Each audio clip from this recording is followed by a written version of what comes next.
people who come to our institute to learn the techniques that we have to teach with regard to life between lives under deep hypnosis are looking to gain a new insight as to the purpose of our existence here. Who am I? Where do I come from? Why am I here? Where am I going? These age-old questions are now being answered, I think, in many ways through the kind of hypnosis that we use to reach into the inner mind. A typical life between life regression is at least 4.5 hours long. And the reason it has to be so long is because one needs to achieve a certain level of trance depth in order to access the superconscious mind. Now, the superconscious mind is the mind that has the soul memories. The physical body has a mind of its own, a type of physical ego, and that this physical ego is quite different to the soul's mind or the soul's ego. So the challenge for the LBL therapist is to attain enough trance depth to bypass the conscious mind and its ability to interfere with the superconscious mind. So here you have your soul's memories trying to come through, or your soul's wisdom trying to come through, and the human body and the human mind often is like a bouncer preventing those deep thoughts or those deep wisdoms or truths from coming through. I'm going to bring some beautiful energy into the room because Nancy's here, she's doing a great job. We've got Michael here in the wizard's chair. We've got Paul just settling the energy here in the middle. And this is really Take those breaths. Take a moment just to observe any of the thoughts that are running through your mind. People are dying around me. People are dying. And what are you doing?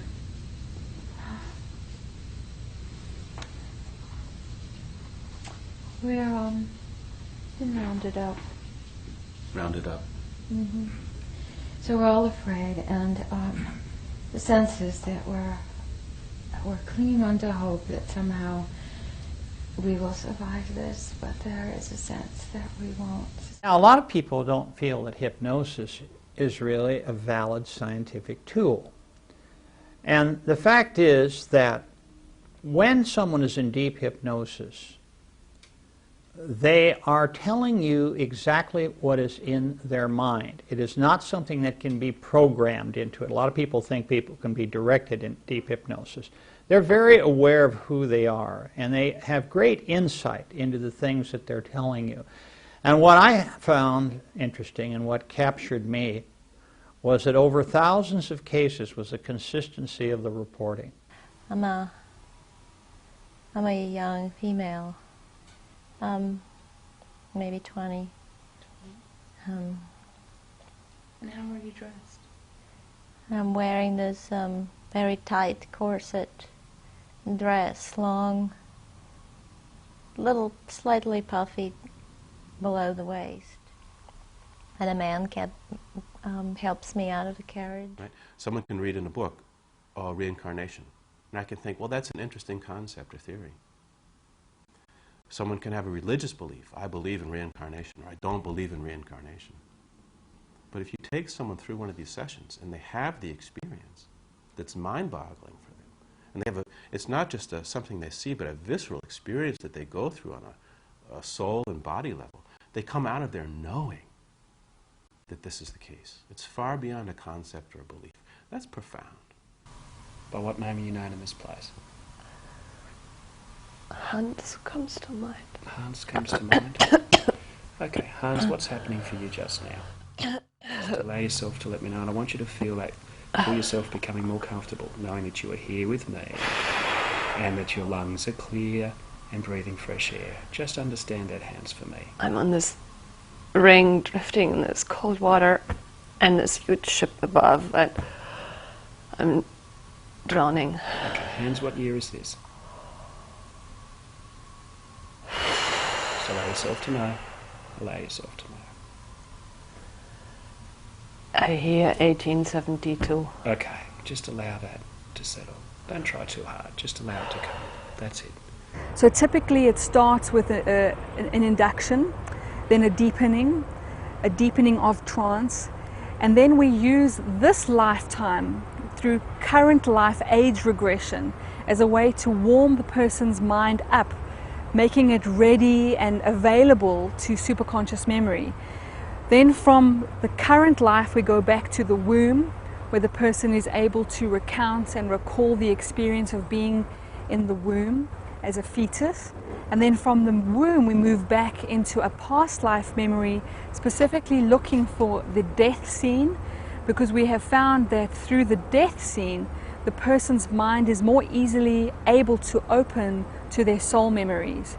So the person passes through the death scene, starts to experience themselves as a soul, remembers what it is to be a soul, and then there is usually a sequence of events that are quite similar for most people, although they can be in different orders.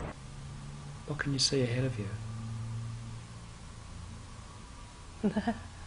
It's like the Milky Way in 100-fold. Okay.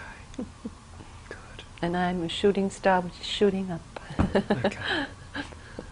Some kind of orientation where they are met by a loving soulmate, a friend in spirit, or their teacher or their guide in spirit.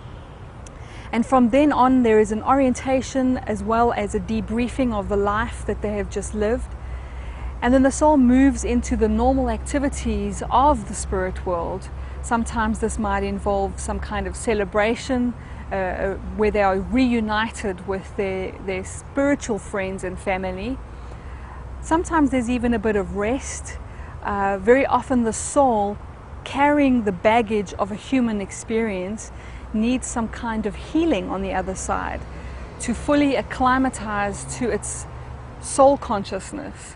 And so there is usually healing or restoration, and that at some point the soul is taken before its council or its wise elders or teachers, where the soul in a very loving, caring and supportive way is given the opportunity to reflect on the life just lived and on the bigger picture of their many existences, their many lifetimes, where they review the lessons, the themes that are part of their own spiritual journey and their own spiritual unfoldment. Oh, I was a hero. They think I did great. It was like the Scarlet Pimpernel. I mean, I was major kind of espionage guy. Major. Oh no, I was very highly thought of. I had a enormous home in London, and I had butlers, and I had maids, and I had it all.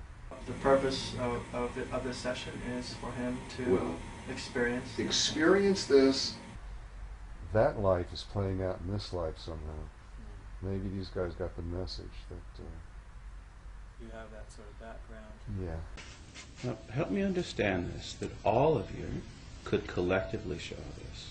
All participants collectively showed others about love, greed, hate, love, strength, enduring no matter what, surviving the worst on a deeper level.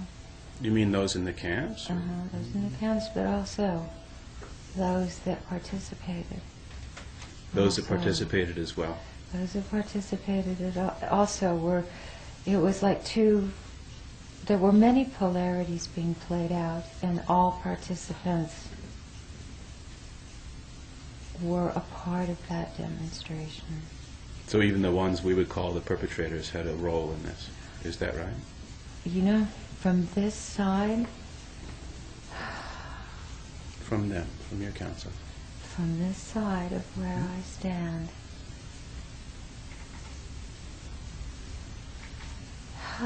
it was much easier to be the victim than the perpetrator. And I know that sounds really harsh. Don't judge it. But it was much harder because the pain of a soul, even though everyone agreed, the pain of knowing that you could cause such suffering, tear apart people, was unbearable for many of them. The structure of the spirit world, and there's definitely it's not just a few clouds and people playing harps. It's nothing like that. It's a very complex, you could say, society, but one in which there are none of the human limitations. You don't have the human needs. Nobody can hoard the jelly beans or the gold. There isn't anything to hoard. There's no power to hoard. There's not really a hierarchy, although you have very advanced souls and souls that are ranked beginners. Souls don't see that as a hierarchy. The very advanced souls, part of becoming an advanced soul is becoming more and more and more selfless and humble. And they don't see themselves as one bit more important or special than the youngest of souls. They just don't see it that way. For us as LBL therapists, to see the look on a client's face when they come out of a session, to have seen them bring their soul forward, to undertake an experience that helps them understand why they're here, what they're going to do, where they are in terms of their life's purpose. This is the most rewarding work that you can find. It's inspiring, it's uplifting, and it's absolutely transformational.